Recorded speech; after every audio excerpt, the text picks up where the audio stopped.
یہ ایک سوال آیا ہے کہ مفتی صاحب تراویح کہاں سے ثابت ہے؟ کیا نبی کریم صلی اللہ علیہ وسلم نے تراویح پڑھی ہے؟ کیا اس کی جگہ درود شریف اور ذکر اذکار کر لیے جائیں تو وہ بہتر نہیں ہے؟ یہ سوال عام طور پر رمضان میں کیا جاتا ہے۔ کچھ لوگ ایسی باتیں پھیلا دیتے ہیں لوگوں کے اندر، مسلمانوں کے اندر شکوک و شبہات پیدا کرنے کے لیے۔ تو یاد رکھیں کہ تراویح احادیث مبارکہ سے بڑی صراحت کے ساتھ ثابت ہے۔ مسلم شریف کے اندر روایت ہے، اللہ کے نبی صلی اللہ علیہ وسلم نے فرمایا کہ من قام رمضان ایمانا واحتسابا غفر له ما تقدم من ذنبه، کہ جس نے ایمان کی حالت میں اور ثواب کی نیت کے ساتھ رمضان میں قیام کیا، اس کے پچھلے تمام گناہ معاف کر دیے جاتے ہیں۔ اور شارحین حدیث نے اس کے تحت لکھا ہے کہ اس سے مراد صلاۃ التراویح ہے۔ اسی طرح ابن ماجہ کے اندر ایک روایت ہے، نبی علیہ السلام نے رمضان المبارک کا ذکر کیا اور فرمایا کہ یہ اللہ کا مہینہ ہے، اللہ نے تم پر روزہ فرض کیا ہے اور میں نے تمہارے لیے اس میں اپنی سنت تراویح، سنت رات کے قیام کی چھوڑی ہے۔ اسی طرح ام المومنین سیدہ عائشہ صدیقہ رضی اللہ تعالیٰ عنہ فرماتی ہیں، بخاری شریف کے اندر روایت ہے، فرماتی ہیں کہ نبی کریم صلی اللہ علیہ وسلم نے مسجد نبوی کے اندر صحابہ کرام کو ایک رات نماز پڑھائی اور صحابہ کرام نے آپ کی اقتداء کی، اور دوسری رات آپ علیہ الصلوۃ والسلام نے جب تشریف لائے تو صحابہ کرام کی کثرت ہو گئی اور بہت زیادہ صحابہ کرام تشریف لائے، آپ نے پھر نماز پڑھائی۔ تیسری رات صحابہ جمع ہوئے لیکن حضور تشریف نہیں لائے۔ فجر کے وقت حضور علیہ السلام تشریف لائے اور فرمایا کہ میں نے دیکھا جو تم نے کیا، لیکن میں صرف اس وجہ سے باہر نہیں آیا یا اس بات نے مجھے روکا کہ کہیں یہ نماز تم پر فرض نہ ہو جائے۔ اسی طرح حضرت زید بن ثابت رضی اللہ تعالیٰ عنہ سے روایت ہے بخاری شریف کے اندر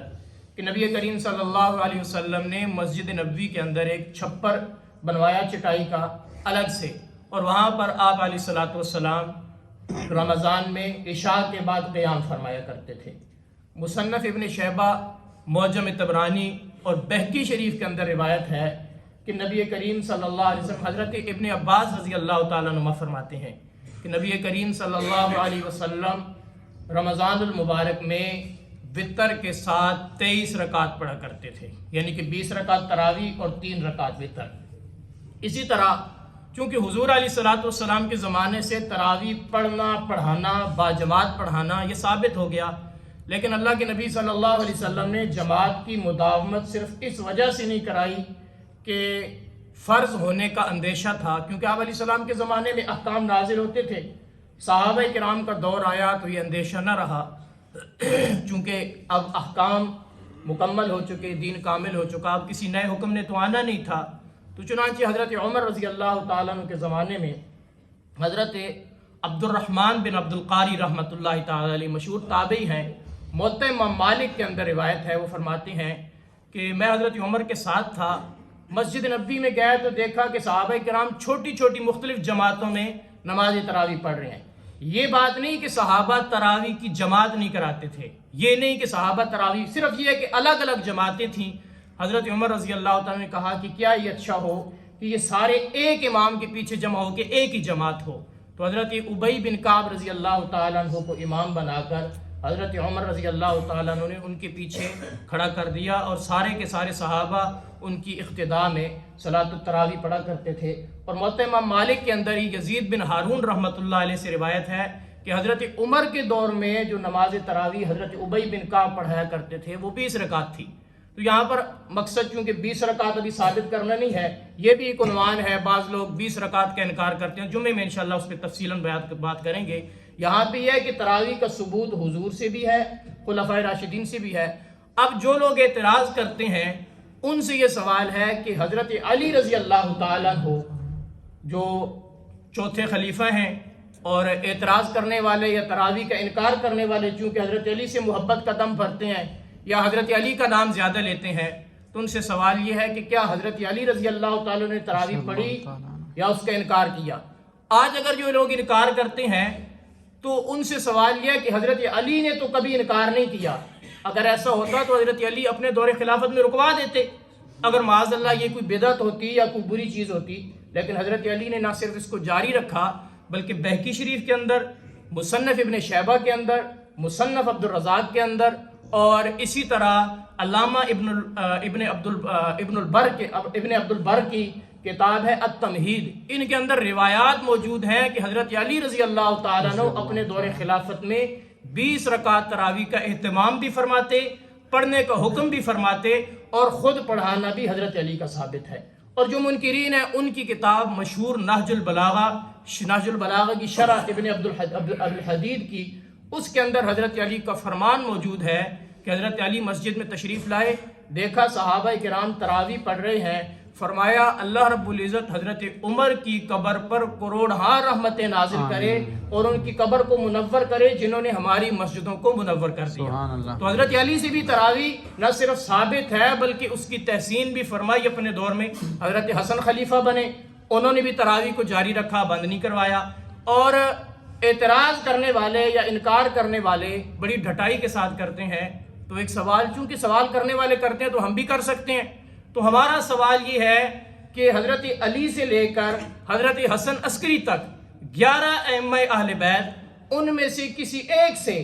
ان کی اپنی کتابوں سے کسی ایک سند صحیح کے ساتھ کوئی ایک روایت ثابت ہو جائے جس میں ان ائمہ اہل بیت نے تراویح کا انکار کیا ہو یا اس کو روکنے کی بات کی ہو یا انہوں نے کہا ہو کہ تراویح ثابت نہیں ہے، تو ہم بھی چھوڑ دیں گے۔ لیکن وہاں پر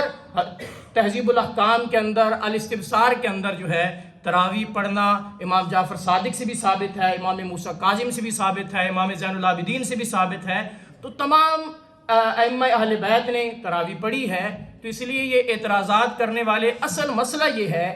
کہ تراویح اور قرآن کا بڑا گہرا تعلق ہے۔ تو اللہ نے الحمدللہ تراویح ان کو دی جن کو اللہ نے قرآن دیا۔ ہماری مسجد میں یہاں پہ الحمدللہ اس وقت 3 ختم ہو رہے ہیں، یا مسجد میں ہو رہے ہیں، مدرسے میں پڑھ رہے ہیں، اور وہاں بھی سننے والے 3 حفاظ کرام ہیں، یہاں پر بھی 3-4 حفاظ کرام ہیں۔ تو ہمارے ہاں تو الحمدللہ حفاظ کی کثرت ہے، جس جگہ پہ چلے جائیں تو کہیں ایسا نہیں ہے، بہت سارے حضرات حفاظ ایسے آئے ہیں کہ جی جگہ چاہیے، جگہ نہیں ملی، حافظ موجود ہیں، مسجدیں کم پڑ گئی ہیں۔ لیکن جو انکار کرنے والے ہیں ان بیچاروں کو جب تراویح کا نام لیں گے تو ظاہر ہے پھر حافظ بھی ضرورت پڑیں گے، تو حافظ نہیں تھے، انہوں نے خواہ مخواہ کہا کہ چلو یہ تراویح کا انکار کر دیں۔ بہرحال یہ ایک اعتراض آج کل بہت زیادہ گردش کر رہا ہے، اعتراض آیا تو اس کا سوال کا جواب دینا ہمارا حق بنتا ہے۔ ہم کسی کے مذہب کے بارے میں کچھ نہیں کہتے، لیکن جو ہمیں چھیڑے گا یا جو کہے گا کہ یہ ثابت نہیں ہے، یہ فلاں ہے، یہ فلاں ہے، تو ہم یقیناً اس کا حق رکھتے ہیں کہ ہم اپنے عقائد کا اپنا دفاع کر سکیں۔ تو الحمدللہ اس پر ڈھیروں اعتراضات موجود ہیں۔ رہی بات کہ 20 تراویح کہاں سے ثابت ہے، تو اس پر انشاءاللہ العزیز جمعہ میں تفصیلی بات ہوگی۔ اللہ رب العزت سے دعا ہے دین متین کی سمجھ اور اس پر عمل پیرا ہو۔ الحمدللہ رب العالمین والعاقبۃ للمتقین والصلاۃ والسلام علی سید الانبیاء والمرسلین۔